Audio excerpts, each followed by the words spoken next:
verdade. Mas explica para o pessoal que não sabe dessa passagem da Bíblia, Tá. qual era o contexto. Vamos falar a do deserto. Quando ele do foi deserto tentado primeiro. Isso. pelo diabo, 40 dias. Por que ele foi pro deserto? Na cultura do Antigo Oriente Médio, o deserto é o lugar que prepara você para lutas espirituais. Tanto é que uma das palavras hebraicas para deserto é Midavar. Midavar significa lugar da palavra. Mas lugar da palavra no deserto é porque é o único lugar silencioso bastante para você ouvir o seu pensamento, ouvir a voz de Deus. Então, o deserto, conversa com beduínos, eu já dormi em deserto, é realmente uma sabedoria muito grande. Jesus foi para o deserto e lá o diabo apareceu e o tentou. Em momento algum dos 40 dias, ele usou o poder dele para se livrar dos problemas, nem para vencer o diabo. Ele usou a palavra de Deus e a promessa de Deus.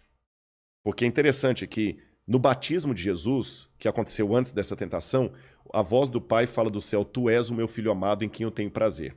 Quando o diabo aparece para ele no deserto, como é que você acha que Jesus estava no deserto? Eu já fiquei no deserto. Vilela, eu fiquei 15 dias no deserto de Baiuda, no Sudão, com os beduínos. 15 dias sem tomar banho. Tá. Quando eu voltei para Khartoum, a capital, e fui tomar banho, cara, eu ficava esfregando a cabeça assim, ficava saindo uma água que ela começou igual um chamate, assim, e não parava, aquela coloração. A roupa que eu usei não valia mais nada. Então imagina Jesus, 40 dias ali, Jesus devia estar cadavérico, fétido, com mau hálito, cabelos desgrenhados. É lógico que o diabo... Faminto. É lógico que o diabo não apareceu para ele de chifre, tridente, como a Idade Média pintou. Ele deve ter aparecido para Jesus como um ser de luz. E ele falou assim: se você é mesmo filho de Deus, faz essas pedras virarem pães. Ele quis colocar em Jesus dúvidas sobre quem ele era. Pera aí, eu vou te provar que eu sou. Porque, na verdade, todo ser humano é assim, né? A gente não quer aceitar humilhação.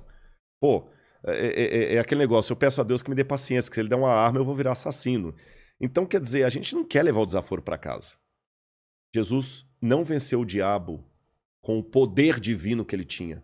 Ele venceu o diabo com o caráter divino que ele tinha. Quando ele estava lá no jardim do Getsêmani, como ser humano, o pai falou: você vai assumir a função de filho, você vai machucar, você vai ser traído, vai sentir tudo que todo mundo sente. Tudo bem. E ele sentiu. Ele sentiu na pele ali a mesma agonia que a mãe sente quando o filho chega em casa com overdose e ela tem que correr com ele para o hospital para tentar salvá-lo da overdose. Ali ele estava sentindo a mesma agonia que a menina estuprada sente. E alguém pode falar: pera aí, Rodrigo, para de bobagem. Rodrigo, Jesus não foi estuprado, ele não foi pai de... Vilela, não importa se é dor de cabeça ou dor de dente, dor é dor. Eu posso não estar com a sua enxaqueca, mas se eu estou com um problema no trigêmeo aqui, que é uma dor que dá vontade de suicidar, eu posso falar que eu te entendo. Então ele sentiu a dor da humanidade na base. Naquele momento, como ser humano, que ele encarnou mesmo, ele não fingiu ser ser humano. No exemplo que eu dei aqui com a mandíbula, ele estava andando a pé mesmo com a gente. Ele falou: pai, eu não vou aguentar. Pai, se possível, afasta de mim esse cálice, eu não vou dar conta. Você acha que ele teve dúvidas? Naquele momento, como ser humano teve. Por quê? Porque uma das coisas que ele teve que deixar na garagem foi justamente a onisciência dele. Tanto é que quando perguntaram quando é que o senhor vai voltar, ele falou: esse dia ninguém sabe. Nem os anjos, nem o filho, somente o pai. E o filho não pode saber nada dele mesmo se o pai não revelar. Então ele deixou ele deixou a onisciência, a onipresença, a onipotência, tudo na garagem. Os milagres que Jesus operou são milagres que outros homens de Deus também operaram. Aí ele ressuscitou Lázaro. Tá, mas o profeta Elias também ressuscitou o filho da viúva de Sarepta e multiplicou o pão lá para a viúva de Sarepta. Eliseu ressuscitou o filho do casal lá. Ah, tá, Jesus andou sobre as águas. Ah, Moisés abriu o mar vermelho. Então o que Jesus fez foi como um homem pela fé em Deus Pai. É lógico que houve momentos em que a divindade brilhou pela humanidade, como por exemplo quando ele transfigurou no monte, que a tradição, a Bíblia não diz isso, a tradição chama de Monte Tabor. Mas no dia a dia, Jesus tinha que suar para ter o pão dele. E naquele momento ali do Getsemane... O que ele fala mesmo? Ele fala: pai, se possível, afasta de mim esse cálice. Contudo, não seja feita a minha vontade, mas a tua vontade. E ele estava se sentindo tão sozinho que ele pediu até 3 discípulos para orarem com ele. E é interessante que a palavra gat, em hebraico, significa prensa. Gat, prensa em hebraico. Shemanim significa azeite. Então, gat shemanim é a prensa do azeite. Jesus estava num lugar onde várias azeitonas eram imprensadas para sair o azeite puro. Azeite. Ele também estava sentindo a alma dele prensada. A gente chama de Getsemane, né? Gat shemanim em hebraico. Ele estava sentindo a alma dele prensada. Mas aí por que ele podia ter desistido? Não, você quer acabar, já acaba agora. Mas o que não fez Jesus desistir? Aí, Vilela, é aquilo que eu não tenho como provar. Até aqui eu estava falando como acadêmico, provas arqueológicas, históricas, alucumbrações filosóficas, mas essa é a parte que eu não posso provar. É a parte que eu posso testemunhar. E testemunho não se prova. Tá bom? O pessoal que está assistindo a gente em casa, se você falasse comigo assim, Rodrigo, essa água que eu estou colocando aqui no copo é uma água do derretimento da neve do Himalaia. É a água mais pura do mundo. Tem uma água dessa, né? Parece que uma garrafa dessa água custa $5.000. É mais caro do que um vinho importado. Se você falasse assim, tem gosto de água, mas se você falasse assim, Rodrigo, ela tem um gosto diferente. Vamos supor, só para ilustrar. Eu ia falar assim, Vilela, tem mesmo. Pessoal, essa água é diferente. Não adianta do outro lado da tela, lá com o smartphone, no tablet, onde quer que cada um esteja assistindo, falar assim, tá, mas me prova o gosto dessa água. Não tem como provar, não tem. É uma experiência. Me dá uma equação, não tem como. A única coisa que eu posso falar para você que está em casa é o seguinte, é deliciosa. Experimente você também. Com Jesus é a mesma coisa. O que eu vou falar até aqui, eu estou dando o testemunho. Testemunho não se explica, se testemunha. E convida o outro a participar da experiência. Ele nos amou. E sentir-se amado de Deus é a melhor de todas as terapias. Eu estou falando por experiência própria.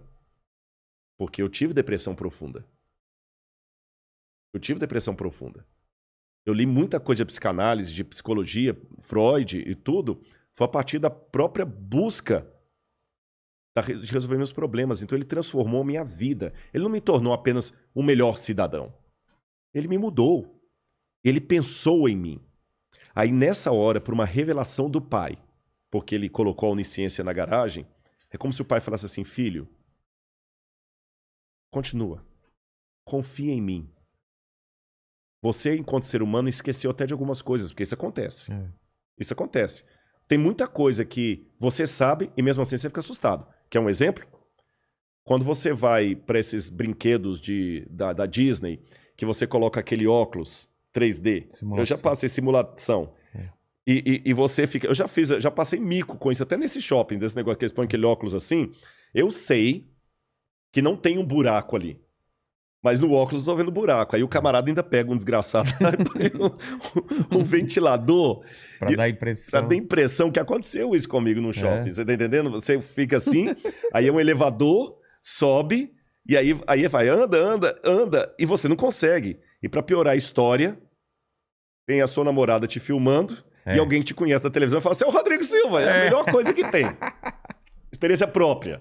Aliás, é um provérbio muito sábio que diz, mico, aqui se faz, aqui se paga. Exatamente. Então, mesmo sabendo que aquilo ali não é real, eu ficava com medo. Nós, seres humanos, somos assim. Conhecimento não é salvo-conduto para tirar-nos o medo. Então, Jesus tinha um conhecimento. Mesmo assim, ele tinha medo.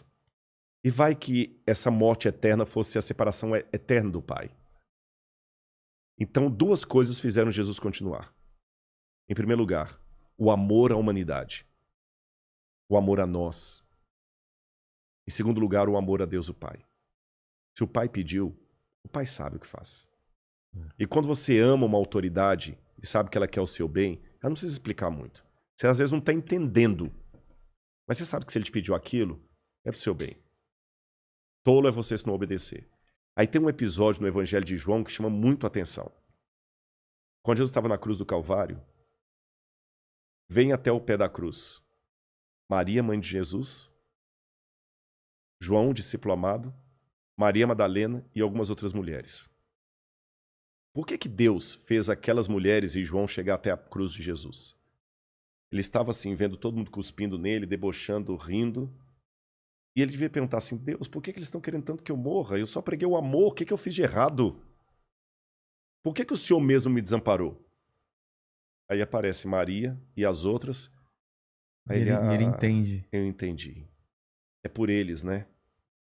É por eles, é por Maria, por João, que eu tenho que dar minha vida.